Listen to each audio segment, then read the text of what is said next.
कौम आद दुनिया और तारीख की सबसे मजबूत और ताकतवर तरीन कौम गुजरी है, जिनकी तरफ हज़रत हूद अलैहिस्सलाम को भेजा गया था। लेकिन कौम आद ने हज़रत हूद अलैहिस्सलाम की नबूवत को ना माना और अज़ाब इलाही ने इनको तबाह कर दिया। कौम आद इरम बस्ती के रहने वाले थे और इनको आद इरम के नाम से भी जाना जाता था। ये लोग बहुत मजबूत और लंबी जिसामत वाले लोग थे। ये लोग अपनी ताकत और मजबूत जिसामत की वजह से बहुत जल्द पूरे यमन पर काबिज हो गए। इन पर बहुत से बादशाहों ने हुकूमत की, लेकिन दो बादशाहों की हुकूमत बहुत जाहो जलाल की थी। इनमें से एक शदीद जबकि दूसरा शद्दाद था, जो कि दोनों भाई थे, जिन्होंने अपने दौर में बहुत से लश्कर और बहुत ज़्यादा खजाना जमा किया था। ये दोनों इरम बिन साम बिन नूह अलैहिस्सलाम की औलाद में से थे। उनकी हुकूमत ओमान, यमन, अदन और शुमाली अरब पर मुश्तमिल थी। शदीद की मौत के बाद सारी हुकूमत शद्दाद को मिल गई, जिसने तमाम कबीलों के सरदारों और बादशाहों को अपना ताबिया बना लिया। इस तरह पूरा जनूबी अरब इसकी हुकूमत में शामिल हो गया। इसने अपनी हुकूमत को अरूज पर पहुंचा दिया। दुनिया के कई ममालिक के बादशाह भी इसके ताबिया हो गए, जिसकी वजह से वो इतना मगरूर हो गया कि उसने खुदाई का दावा कर डाला। उस वक्त के अंबिया और उलमा के मानने वालों ने इसे समझाया भी और अज़ाब इलाही से डराया भी, लेकिन वह कहने लगा कि मेरे पास इस वक्त सब कुछ है, दौलत, हुकूमत, इसलिए अब किसी और खुदा की इबादत की ज़रूरत नहीं। मैं अब किसी की भी इताअत नहीं करूँगा।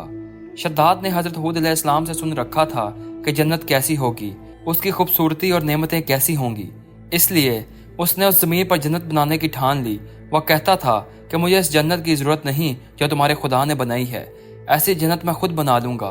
अब इसने 100 एतमाद वाले लोगों को जमा किया और हर एक को 1000 लोगों पर मुकर्रर किया। इसके बाद इसने पूरी दुनिया के माहिरीन को अदन आने की दावत दी। इसने उस वक्त के ईरानी बादशाह ज़ुहाक, जो कि शद्दाद का भांजा था, को कह भेजा कि इस वक्त जितना भी सोना चांदी तुम्हारे पास जमा है उसे फौरन मेरे पास भेज दो। और ज़ुहाक ने बिल्कुल ऐसा ही किया। उसने तमाम हुक्मरानों और सरदारों को हुक्म दिया कि सोने चांदी की कानों से ईंटें बनवा कर भेजें। कुएं अदन से मुत्सिल एक शहर बनाने का हुक्म दिया, जो कि 10 कोस मुरब्बा शक्ल में हो, यानी 10 कोस लंबा और 10 कोस चौड़ा हो।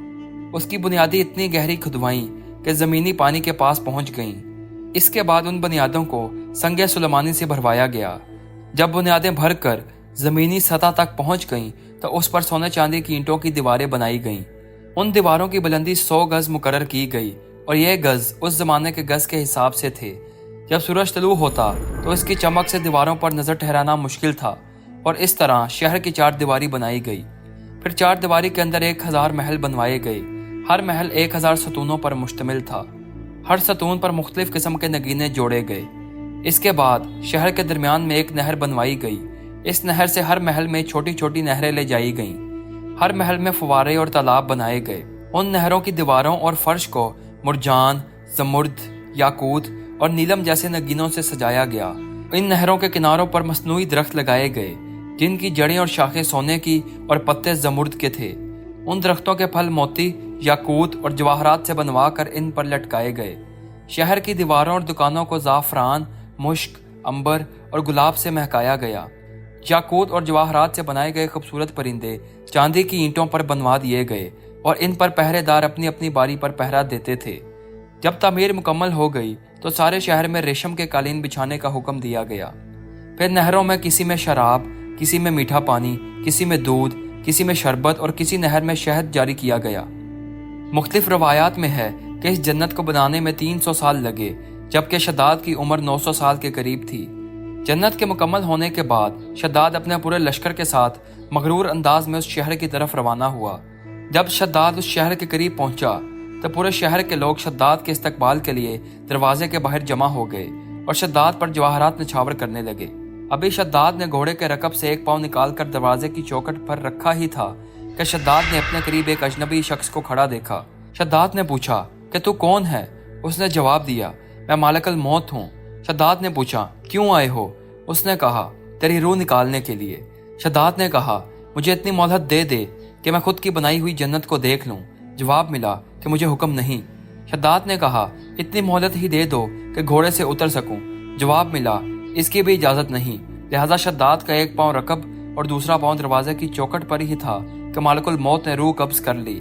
और फिर जिब्राईल अलैहिस्सलाम ने एक खतरनाक किस्म की चीख मारी कि पूरे का पूरा शहर अपने महलात के साथ ज़मींदोज़ हो गया और इसका नामो निशान मिट गया। उलमा ने मुख्तलिफ किताबों में लिखा है कि बादशाह और सब लोगों के हलाक हो जाने के बाद वो शहर भी लोगों की नज़र से छुपा दिया गया। लेकिन तफसीर कुर्तबी जिल्द 3 और तारीख इब्न खलदून जिल्द 6 के मुताबिक कभी कभी रात के अंधेरे में अदन और इसके गिरदोनवा के लोगों को इस शहर की कुछ रोशनी और झलक नजर आ जाती है। ये रोशनी उस दीवार की ही है। ये रोशनी वाकई नजर आती है या नहीं, ये तो अल्लाह पाक की ज़ात बेहतर जानती है। इसके बारे में आपकी क्या राय है, कमेंट सेक्शन में ज़रूर आगाह कीजिएगा। उम्मीद है आपको यह वीडियो बहुत पसंद आई होगी।